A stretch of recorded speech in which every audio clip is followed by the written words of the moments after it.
नमस्ते और आज के इस नए विश्लेषण में आप सभी का स्वागत है। आज हम ओडिशा के क्योंझर जिले से सामने आई एक ऐसी कहानी पर बात करने वाले हैं जो पहली बार सुनने में बेहद चौंकाने वाली लगती है। लेकिन सच कहूं तो ये कहानी गहराई से एक दुखद मानवीय त्रासदी और हमारी संस्थागत व्यवस्था की बहुत बड़ी विफलता को उजागर करती है। ये सिर्फ एक खबर नहीं है, बल्कि एक अकेले बेबस इंसान के संघर्ष की दास्तान है। जरा सोचिए, कोई व्यक्ति अपनी ही मृत बहन का कंकाल लेकर बैंक क्यों जाएगा? एक ग्रामीण बैंक शाखा का ये दृश्य इतना हैरान करने वाला है कि आपका ध्यान तुरंत खींच लेता है। सुनने में ये किसी पागलपन या अजीबोगरीब हरकत जैसा लग सकता है ना? लेकिन इसे सिर्फ इतनी आसानी से खारिज नहीं किया जा सकता। इसके पीछे एक ऐसा दर्दनाक कारण है जो सीधे तौर पर उस हताशा और बेबसी को दर्शाता है जहां इंसान हमारी जटिल बैंकिंग प्रणालियों की दीवारों से टकराकर पूरी तरह टूट जाता है। आइए इसे गहराई से समझते हैं। तो चलिए इस घटना के पहले हिस्से यानी बैंक में एक कंकाल से अपनी चर्चा की शुरुआत करते हैं। अब आपको क्या लगता है कि इस पूरी घटना के पीछे कोई बहुत बड़ा लाखों करोड़ों का घोटाला होगा? बिल्कुल नहीं। ओडिशा ग्रामीण बैंक की मालीपोसी शाखा में घटी इस चरम स्थिति के केंद्र में मात्र 20,000 रुपए की एक छोटी सी रकम थी। जी हां, सिर्फ 20,000 रुपए, जो एक मृत महिला की जीवन भर की जमा पूंजी थी। हम में से कई लोगों के लिए ये शायद एक मामूली रकम हो सकती है, लेकिन हाशिए पर रहने वाले एक गरीब परिवार के नजरिए से देखिए, उनके लिए ये इतनी बड़ी पूंजी है कि वो इसके लिए किसी भी हद तक जाने को मजबूर हो सकते हैं। ये पैसा उनके लिए सचमुच जीवन और मृत्यु के बीच का अंतर हो सकता है। चलिए देखते हैं कि आखिर बात यहां तक कैसे पहुंची। ये पूरा दुखद घटनाक्रम 26 जनवरी को शुरू होता है, जब कार्ला मुंडा का निधन हो जाता है। इसके बाद उनका भाई जीतू मुंडा अपनी बहन का पैसा निकालने के लिए बार बार बैंक के चक्कर लगाता है, लेकिन हर बार उसे सिर्फ निराशा और अस्वीकृति ही मिलती है। जब उसे लगता है कि सारे दरवाजे बंद हो चुके हैं और कोई उसकी बात सुनने वाला नहीं है, तो वो हताशा में अपनी बहन की कब्र खोद देता है। अंततः पुलिस को बीच बचाव करना पड़ता है और शव को वापस सम्मानपूर्वक दफनाया जाता है। ये कोई रातों रात लिया गया अचानक फैसला नहीं था, बल्कि बार बार मिले तिरस्कार का नतीजा था। और यहीं से शुरू होता है हमारे इस विश्लेषण का दूसरा हिस्सा, जो सीधे तौर पर जीतू मुंडा के निराशाजनक संघर्ष पर केंद्रित है। इस अजीबोगरीब कृत्य को समझने के लिए हमें जीतू की वास्तविकता को समझना होगा। डियानेली गांव का रहने वाला जीतू मुंडा एक निरक्षर आदिवासी व्यक्ति है। एक तरफ वो अपनी बड़ी बहन के जाने के दुख में डूबा है, और दूसरी तरफ वो एक ऐसी कठोर बैंकिंग प्रणाली के चक्रव्यूह में फंस जाता है जिसका उसे कोई ज्ञान नहीं। सोचिए, उसके लिए बैंक की ये कागजी कार्रवाई, ये नियम कानून किसी विदेशी भाषा से कम रहे होंगे क्या? जिस व्यवस्था को उसकी मदद के लिए आगे आना चाहिए था, वो उसके सामने एक ऐसी अभेद्य दीवार बनकर खड़ी हो गई जिसे वो पार ही नहीं कर सकता था। जीतू के अपने ही शब्द उसकी इस बेबसी को पूरी तरह बयां कर देते हैं। उसने तो बस वही किया जो उसे करने के लिए कहा जा रहा था।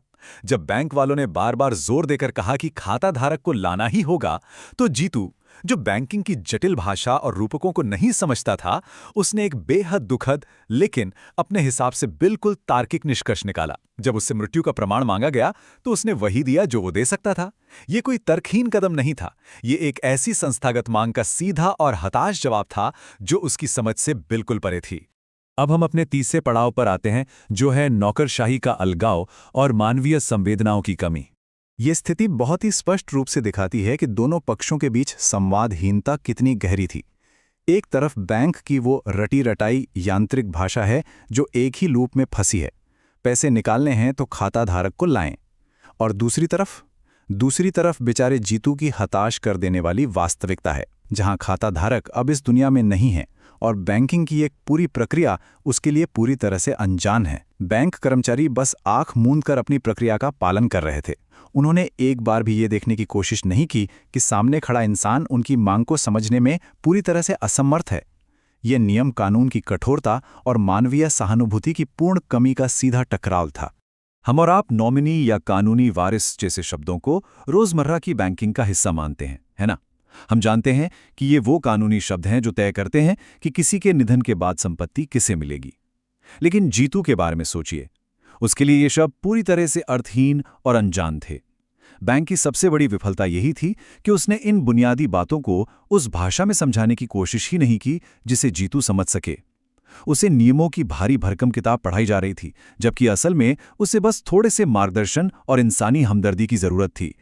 इस पूरी स्थिति की नब्ज को स्थानीय पुलिस स्टेशन के प्रभारी निरीक्षक किरण प्रसाद साहू ने बिल्कुल सटीक पकड़ा है। उनका ये बयान साफ कर देता है कि समस्या जीतू की नीयत में नहीं थी, बल्कि ये एक बहुत गहरा संस्थागत कुप्रबंधन था। पुलिस खुद इस बात को मानती है कि गलती बुनियादी तौर पर उस ज्ञान की खाई को पाटने में थी, जिसे भरना बैंक अधिकारियों की जिम्मेदारी थी। उन्होंने जीतू को समझने की कोशिश ही नहीं की।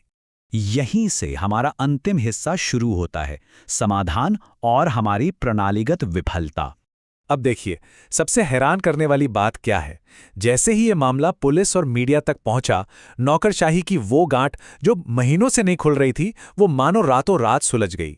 स्थानीय प्रशासन तुरंत हरकत में आया, ब्लॉक विकास अधिकारी ने समीक्षा की और ये बात भी साफ हो गई कि मूल नॉमिनी भी अब जीवित नहीं है।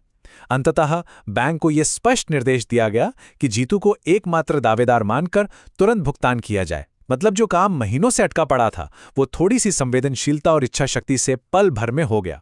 सच कहे तो ये एक बहुत ही स्पष्ट प्रणालीगत विफलता है।